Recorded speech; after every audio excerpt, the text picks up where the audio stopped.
主持人提这个问题是我专门研究的这个领域，所以我呢可以向大家多分享一些在这方面所研究的结果。那么从上个世纪主持人讲的这个70年代共产党国家开始改革以来，到今天为止，那除了北朝鲜是逆向的转变成了个王朝，那么其他的红色政权或者是走在转型的半路上，或者是已经完成转型了。那么原来讲有一个共产党国家组成的社会主义阵营，这个东西已经不复存在了。那么社会主义国家那种斯大林模式的原来的这个制度架构也完全分崩离析了。但是如果不去专门分析共产党国家转型的过程，那么就会产生一个巨大的疑问，那就是为什么，或者说就是本是同根生，缘何路相异？就是说这些共产党国家本来是一个妈，都是苏联模式，怎么走到后来就变成各种各样？那么为什么各个国家它将来的走向可能不一样？包括中共，它会走成什么样？会民主化吗？再就是有些国家民主化很成功，那么其他国家能不能仿效它？那么这些问题其实很难很大，其实它是横躺在这个转型国家的这个研究者的心目中的，而且有很多年了。实际上现在国际学术界都没有一个能够有高度共识的答案。那么我是30多年来一直在研究这个问题，多年来也发表了，在美国也发表不少文章，也积累了不少体会。我觉得共产党国家的制度转型啊，有3种推动转型的基本社会力量。第一种是异议知识分子，第二种是摇身一变成为民主派的原来的共产党干部，第3种是仍然掌控政权的共产党精英。那么如果一个共产党国家它的转型是这3种力量当中的某一种，那么最后这3种力量主导，就会产生3种完全不同的转型模式。简单来讲，一对应的就是由异议知识分子主导的是中欧国家的模式，我后面会介绍。那么以摇身一变成民主派的原来共产党干部主导的转型，那就是俄国模式。那么由共产党精英掌控权力来推动的转型，那就是中国模式。那么再进一步讲下去，转型能不能成功，是取决于这个国家的价值观重塑，而这个历史任务只能在异议知识分子主导下那种中欧模式里才能够完成。那我这是先说一个大的结论，下面我来稍微解释一下，因为今天呢，这个可能要稍微听起来有点这个像社会科学的课哈，因为有很多基本的一些概念，比方讲共产党国家用的都是苏联模式，苏联模式实际上是个3条腿的板凳，一条腿是政治制度，就是极权主义的，就是 totalitarian state， 极权主义国家这个东西，专制就是国家拥有压制社会的所有权利，并且试图阻止试图是控制一切的公共和私人空间的这么一种政治制度，专制制度。那么第2条腿是经济制度，那就是这个用公有制和企业的全面公有制和这个计划经济来控制这个整个社会成员的日常生活和经济活动。那么第3条腿就是洗脑制度。洗脑制度呢，就是通过教育系统和媒体对民众洗脑，要建立政府宣扬的所谓共产党道德和共产党价值观，同时封杀任何打击任何异端的这个思想和言论。那么思想控制制度呢，它会塑造民众的价值观和道德标准，改变社会行为。在转型过程当中，洗脑制度下形成的这种价值观和道德标准会通过民意呢去影响选票的。因此这个政治转型和经济转型，如果是在一个民主化过程中，我们不能简单的抽象的想说，大家是一样民主投票吗？这个政党竞争那就一定很好啊，和台湾和哪里都一样。其实不对的，共产党国家他们的人的价值观和台湾是两样的，他们是共产党专制制度洗脑洗出来的红色价值观。我后面会讲到这个价值观有多重要，或者说它对这个共产党国家转型有多大的影响。那么现在我要回头讲一下共产党国家，其实这个苏联的模式啊，它有两种形式，一种是内部的、内生的，一种是外部用强力、用武力、用军队去植入的。那么一个国家的苏联模式到底是内生的还是外部强制植入的，决定了这个国家的民族主义情绪啊，它和苏联模式它有没有亲和关系。如果民族主义情绪和苏联模式十分贴近，那么苏联模式的维系就会受到这个国家民族主义的保护。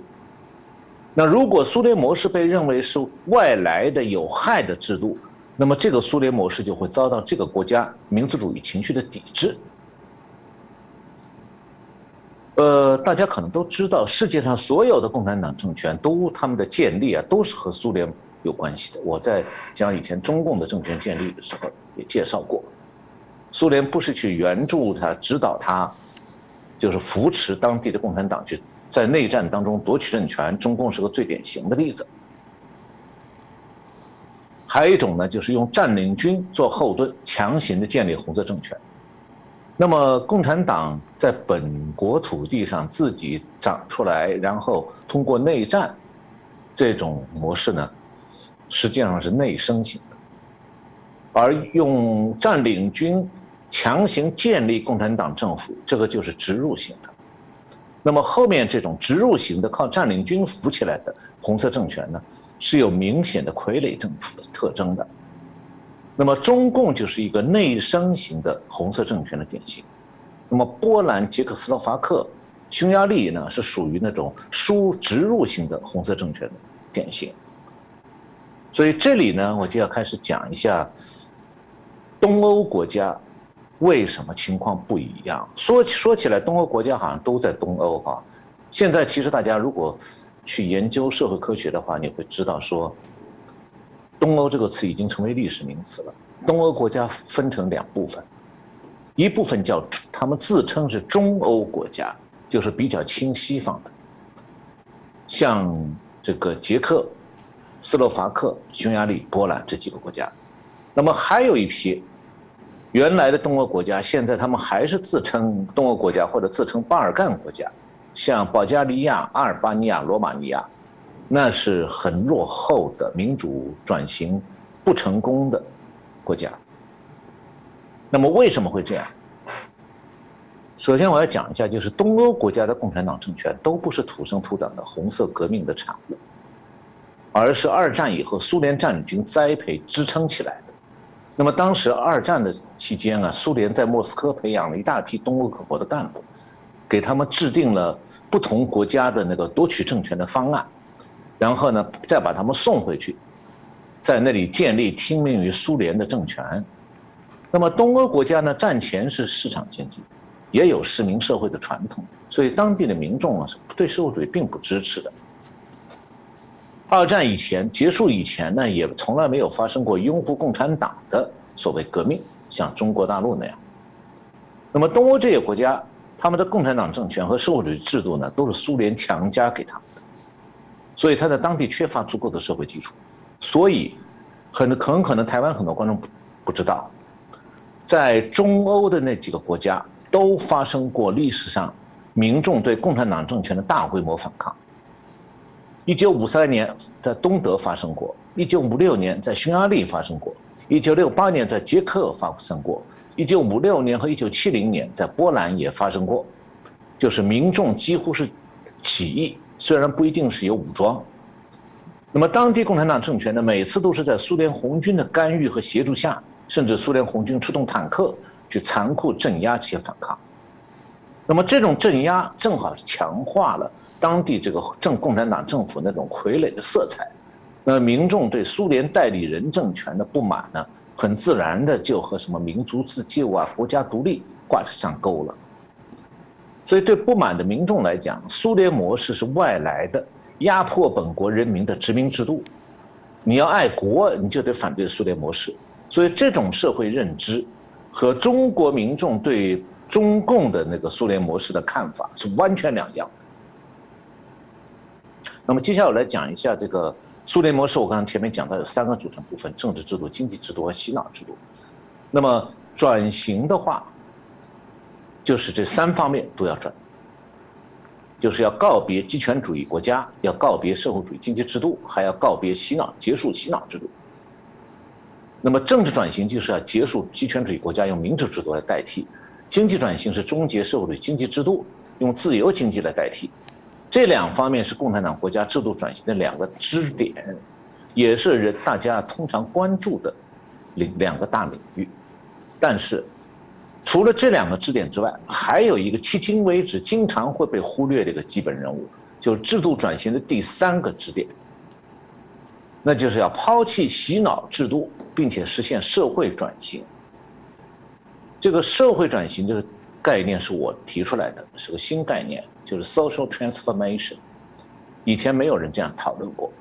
那社会转型指的是什么呢？就是社会大多数成员的道德观、价值观，还有他个人日常行为的转变。因为社会转型过程当中要尽量清除红色政权洗脑制度留在每个公民脑子里的遗毒，然后要让民主自由、民主政治、自由经济和公民社会的基本价值观、道德理念重新在人们的脑子里建立起来。如果是举台湾和中国的例子，那就是说，如果中国要民主化，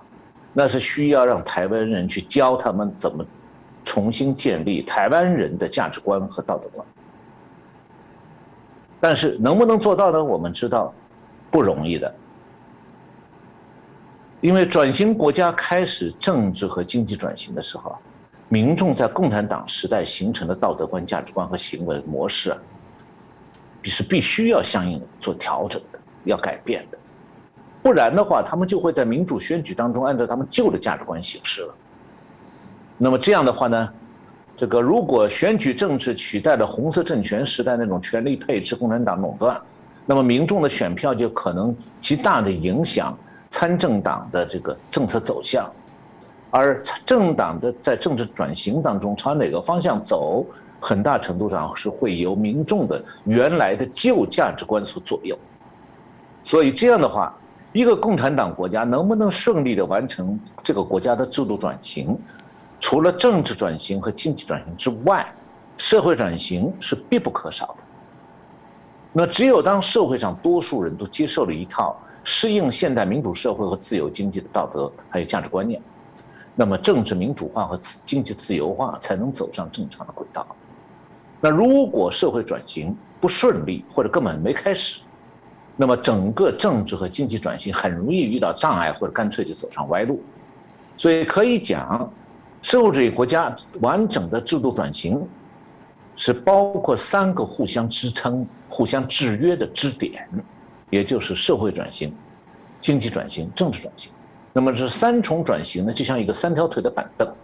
少了哪一条腿，板凳就会倾斜不稳。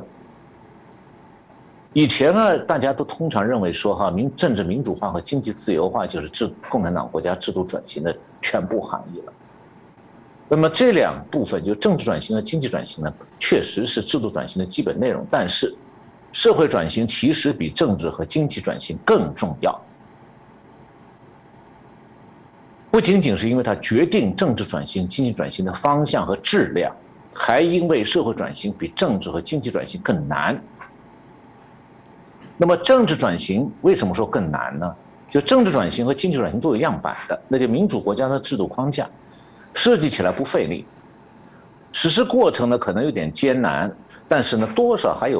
还可以由新的政府来主导，画出蓝图啊，逐步推进。那社会转型就不同了，在民主化过程中，共产党那套洗脑制度是要抛弃的，但是新的政府也不能够自然不能去推行新的反洗脑制度，因为那是另外一种专制。那么社会转型由谁来实施？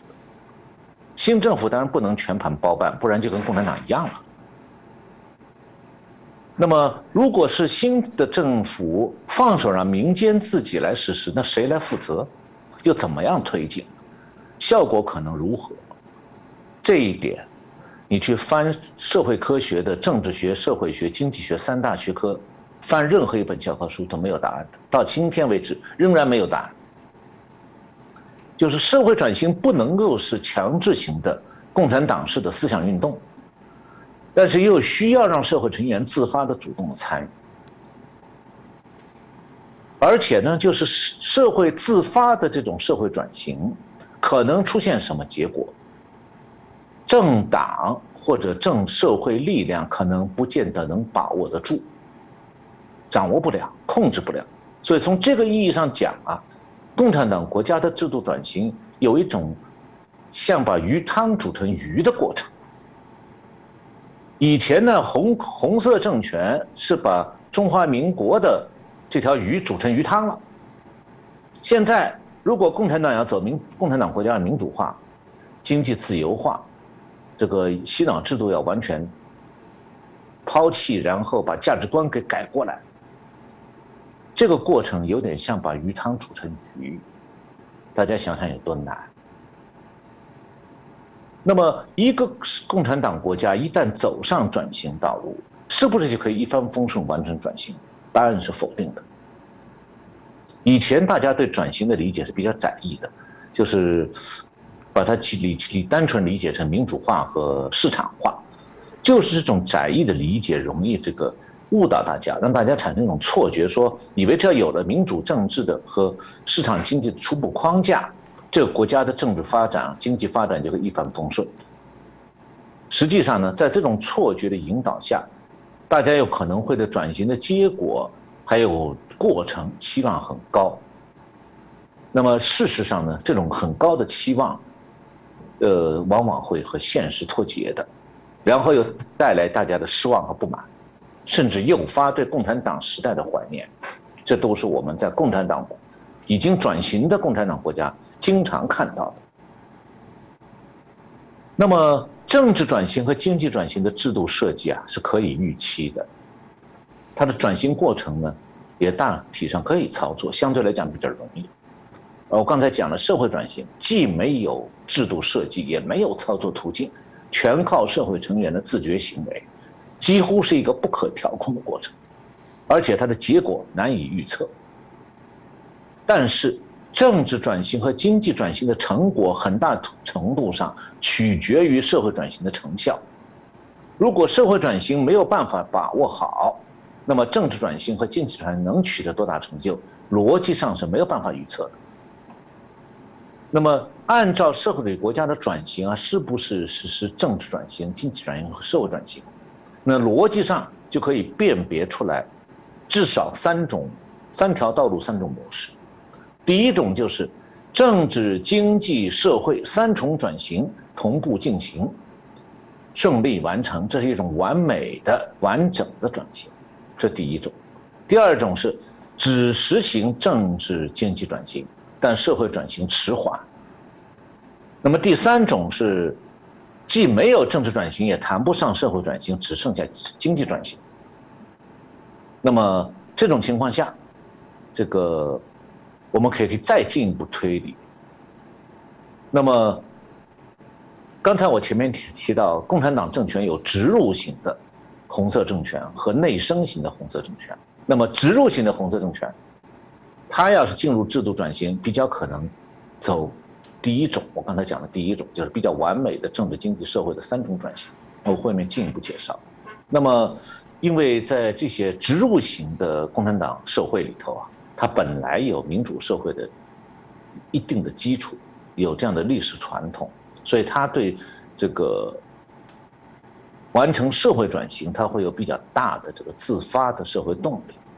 今天呢，我们时间有限，这个我没有机会多介绍了。如果有观众有兴趣，你们可以留言，我可以专门给大家讲一下中欧几个国家捷克、匈牙利、波兰他们的路是怎么走成功的。那么今天我就不讲他们的成功了，因为成功只在那几个国家有可能，在俄国和中国是不可能的。那么现实当中呢，刚才我讲的有3种逻辑上的可能。第一种是政治、经济、社会的3重转型，第2种是只有政治经济转型，没有社会转型，第3种是只有经济转型，没有政治社会转型。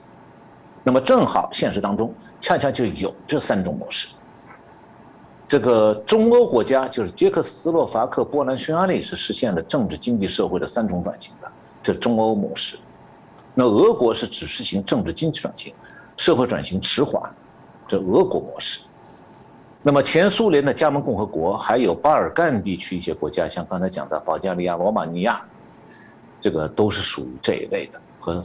这个俄国模式差不多的。那么中国是另外一个模式，中国是仅仅实行经济转型，拒绝政治转型，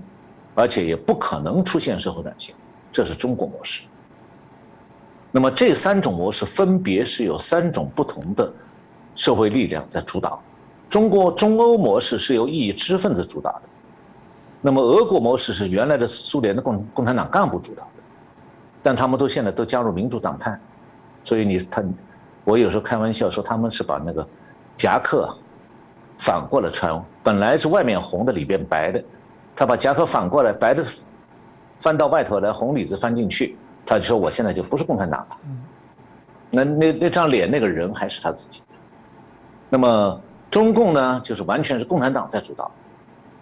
那么这3种模式当中，就是中欧模式、俄国模式和中国模式，只有中欧模式是成功的，俄国模式和中国模式的转型都不成功。不但如此，这2种不成功的转型还会给周边国家乃至世界造成新的麻烦。比方讲，俄国吞并了一部分乌克兰的领土，那么中共是点燃了美中冷战，然后呢，在威胁台湾，这就是这种转型不成功国家给世界带来新麻烦的特点。